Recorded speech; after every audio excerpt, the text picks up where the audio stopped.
Debido a los buenos comentarios y al apoyo de este canal, a continuación conocerás un octavo iceberg dedicado a la filosofía, escrito por Puerco Sabio, alias El Hermoso. En el primer puesto del iceberg se encuentra la película Matrix, la cual muestra planteamientos filosóficos de dos filósofos principalmente, René Descartes y Platón. En la película Matrix se muestra una realidad en la que los seres humanos están sometidos por las máquinas, manteniéndolos conectados a un mundo falso que proviene de un programa informático llamado Matrix. Por otro lado, René Descartes indicó que los seres humanos toman como base del conocimiento a sus sentidos. Sin embargo, el filósofo plantea que nuestros sentidos pueden fallar y la realidad podría ser un sueño profundo y realista. Por esto, es bueno dudar de todo, para darnos cuenta de que algo permanece al dudar, lo cual es la duda misma. Si hay duda, hay pensamiento, y si hay pensamiento, se existe. Por lo tanto, pienso, luego existo. En la película, algunos personajes dudan de su realidad y se dan cuenta de que están viviendo un mundo falso, creado por máquinas. Por otro lado, Platón en su obra La República plantea su mito de la caverna, la cual es una alegoría que ilustra su teoría de las ideas. En el mito de la caverna, habla de unos hombres que viven encadenados en una cueva desde que nacieron, mirando fijamente a una pared. Lo único que perciben son las sombras que se proyectan en la pared. Fuera de la cueva transitan hombres con unas lanzas en cuyas puntas se encuentran objetos de la naturaleza, y más atrás se halla un fuego que proyecta la sombra de estos. Las sombras proyectadas en la pared es lo único que conocen los encadenados, es el mundo para ellos. Sin embargo, uno de ellos logra desencadenarse y salir de la cueva, observando las cosas tal cual son, viendo el mundo real. Después Platón comenta que si el hombre decidiera ir con sus compañeros y contarles lo que vio, estos preferirían no creerle y quedarse en la cueva, tomando por mentiroso al liberador, incluso podrían quitarle la vida. En la película, Neo es el libertador, el elegido, y su deber es abrir los ojos a la humanidad. Algo similar ocurre con el personaje que se libera en el mito de la caverna, el cual trata de abrirle los ojos a sus compañeros, convenciéndolos de que hay otra realidad. Sin embargo, en la película Matrix, Morfeo deja claro que no todos están listos para abrir los ojos, algo muy interesante, pues en el mito de la caverna, Platón planteó la posibilidad de que los encadenados no quisieran creer en las palabras del que se liberó y prefirieran seguir viviendo en la caverna, en las sombras, es decir, en su ignorancia. En el segundo nivel del iceberg se encuentra la República de Zenón de Sitio, padre del estoicismo. El estoicismo era una escuela filosófica, pero también una filosofía de ética personal. El objetivo de la vida para esta doctrina era alcanzar la felicidad viviendo con tolerancia y autocontrol, es decir, el dominio y control de los hechos y pasiones que perturban la vida. Para lograr ese dominio sobre uno mismo y sobre las situaciones, es necesario valerse de la virtud, la valentía y la razón del carácter personal. El estoicismo proponía que la felicidad no está en lo material y que es necesario aceptar las situaciones tal como son, mantenerse firmes ante cualquier adversidad, es decir, un sabio es emocionalmente resistente a la desgracia. Por otro lado, respecto a Zenón de Sitio, se sabe que no tenía problemas con admitir a personas de la más baja clase social a sus lecciones, cosa que era muy poco común en otras escuelas filosóficas. Curiosamente, este pensador también escribió una obra llamada La República. Fue escrita en respuesta a la República de Platón y proponía ideas opuestas a este. La República de Zenón fue muy popular en la antigüedad, siendo elogiada por muchos. Zenón en su República expresó que no debemos de ser ciudadanos de estados y pueblos diferentes, separados por leyes particulares, sino que hemos de considerar a todos los hombres como paisanos y conciudadanos. Es decir, Zenón buscaba la hermandad en todo el mundo. Algunos dicen que sus ideas podrían considerarse un comunismo mundial, pero sin opresión. En el tercer nivel del iceberg se encuentra el argumento ontológico de San Anselmo. En palabras simples, el argumento dice lo siguiente: en la mente de todo ser, incluida la de los que niegan la existencia de Dios, existe la idea de un ser sobre el cual ya no se puede pensar otro más grande. Es decir, San Anselmo definió a Dios como aquel del que nada más grande puede ser pensado. También argumentó que si el mayor ser posible existe en la mente, también debe existir en la realidad, pues si solo existiera en la mente, entonces un ser aún mayor debe ser posible, uno que existe tanto en la mente como en la realidad. En otras palabras, pensar en un ser que solo existiera en la mente tendría limitaciones, le faltaría la existencia en la realidad. Sin embargo, si se considera que Dios es un ser al que no le hace falta nada, y es perfecto y está por encima de todo, no tendría que tener limitantes, por lo tanto, debería existir. El argumento de San Anselmo causó varias reacciones en su momento y años posteriores, e incluso actualmente sigue siendo muy discutido. A lo largo de la historia, algunos filósofos añadieron puntos al argumento o hicieron su propia versión, como por ejemplo René Descartes o Leibniz. Pero otros realizaron contraargumentos, como Occam, Schopenhauer y Kant. Sin embargo, a pesar de esto, el argumento de San Anselmo es una de las ideas que más ha generado interés y discusión filosófica. Como curiosidad, San Anselmo es considerado doctor de la Iglesia, un título dado a grandes eruditos y maestros eminentes de la fe. Por lo tanto, San Anselmo es conocido como el Doctor Magnífico. En el cuarto nivel del iceberg se encuentra la crítica sobre la reproducción del arte de Walter Benjamin.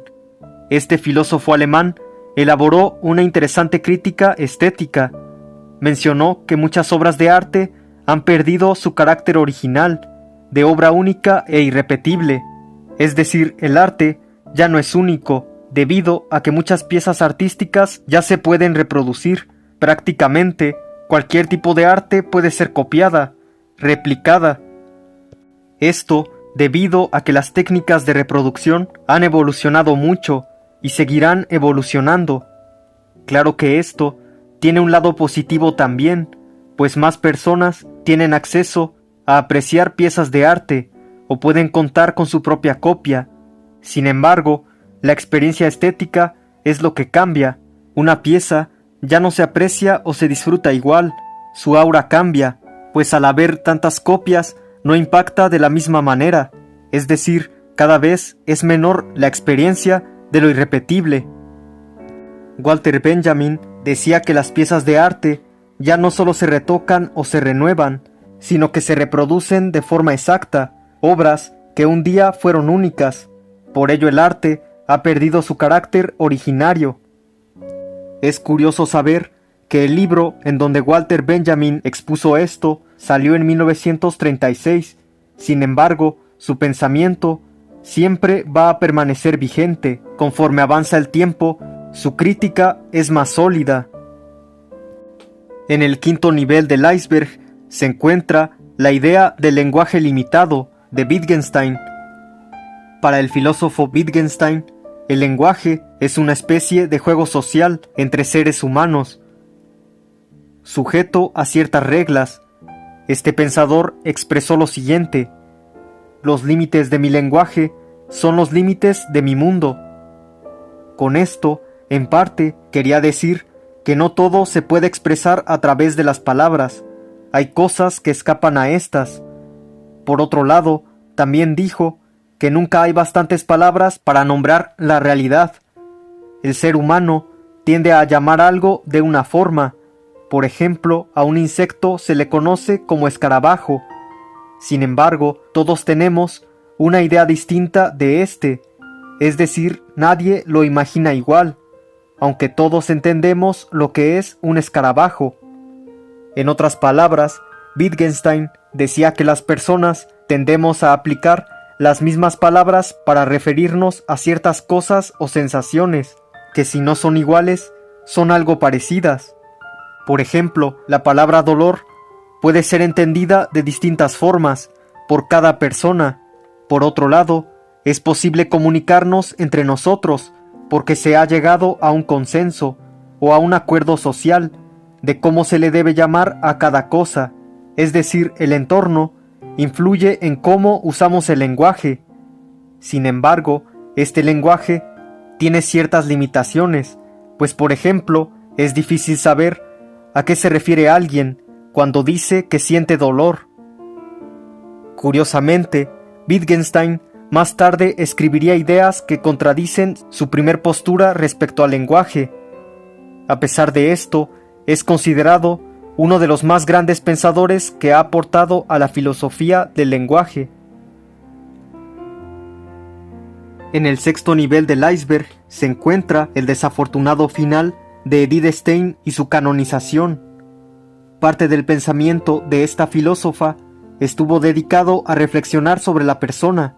Para Edith Stein, todo lo que hay pertenece a la naturaleza o al espíritu. Sin embargo, solo la persona humana participa eminentemente de los dos ámbitos. Ahora bien, aunque la persona humana no sea puro espíritu, el espíritu es lo que hace a la persona, lo que la define. En otras palabras, el espíritu es lo que define la esencia del ser humano. El espíritu no solo sirve para conocer o razonar, sino que implica la capacidad de abrirse al otro y también a Dios. Por otro lado, su vida guarda muchos sucesos interesantes, como el hecho de que siempre mostró un gran intelecto, cosa que quedó aún más clara con sus grandes aportes a la filosofía, lo que hizo que se ganara el reconocimiento de algunos de los más grandes pensadores de su tiempo, tales como Edmund Husserl. También es interesante el hecho de que se cambió del judaísmo al catolicismo, y que incluso se convirtió en una carmelita. Sin embargo, el suceso obscuro que hace posible su aparición en este iceberg se debe a que, debido a su origen judío, fue arrestada el 2 de agosto de 1942 por soldados del Sistema Nacional Socialista. Debido a esto, Edith Stein estuvo en dos campos distintos. Primero, estuvo en Westerbork, donde ayudó y dio consuelo a varios prisioneros. Posteriormente, en 1942, la filósofa fue llevada a un tren que se dirigía a Auschwitz, en donde desafortunadamente le quitaron la vida. Finalmente, Edith Stein fue canonizada en 1998. En el último nivel del iceberg se encuentran las ideas de Aristóteles sobre la risa, así como su mención sobre el toro de Falaris. Primero que nada, Aristóteles, en su libro La Poética, dice lo siguiente: ya hemos tratado, en el libro sobre el alma, que el hombre es, de todos los animales, el único capaz de reír. Por otro lado, también aseguró que la risa puede ser provocada por lo ridículo de los hechos, por la sorpresa a través del engaño, también por medio de lo imposible y de ridiculizar las leyes de la naturaleza, por la imitación y por lo poco armónico, así como por los juegos de palabras y la mal pronunciación de éstas. También Aristóteles, en su obra sobre las partes de los animales, dice que el hombre es el único animal que ríe. Luego, el filósofo Bergson añadiría que además es el único que hace reír. Por lo tanto, para Aristóteles, la risa es algo esencialmente humano. Sin embargo, también dejó en claro que incluso la risa debe ir acompañada de una justa medida, pues si te excedes con esta, conseguirás un efecto no deseado. Por ejemplo, un orador puede terminar pareciendo ridículo, pues pondría en cuestión su credibilidad. La risa siempre es buena, incluso para la salud, Lo que es cuestionable es lo que la produce. Es decir, lo malo no es reírse, es la vulgaridad que en ocasiones produce esta. Y además de esto, la risa puede ser contagiosa y cuando está fuera de control, puede ser peligrosa para la autoridad. Por otro lado, y con cierta relación a esto, el filósofo griego Aristóteles dijo que la monarquía, la aristocracia y la democracia eran las tres formas de gobierno puras, que buscaban el bien común en función de si quien ejercía el poder era una única persona, unos pocos o todo el pueblo. A su vez, estas formas de gobierno podían corromperse respectivamente en tiranía, oligarquía y demagogia, cuando se degeneraban y ya no perseguían el bienestar de la sociedad. Aristóteles mencionó como ejemplo de un gobernante tirano al rey Falaris, que era capaz de hacer cosas que eran muy malas por sí mismas, muy despreciables, es decir, no eran acciones que al perfeccionarse pudieran volverse virtudes. Se dice que Falaris mandó hacer un instrumento de tormento, el cual era una estatua de un toro de bronce, en el cual introducía a sus enemigos o a cualquier persona que deseara castigar. Debajo del toro había una hoguera, por lo que la estatua se convertía en un horno. Los alaridos y los gritos salían por la boca del toro. Curiosamente, existe una leyenda que asegura que Perilo, el creador del toro, fue introducido en su propio invento, por orden de Falaris, mismo del que también se dice le gustaba de vez en cuando alimentarse de humanos, de muy poca edad, incluso de meses. Obviamente, sabes a qué me refiero. El tormento de Falaris es mencionado por Aristóteles, aunque no con suficientes detalles.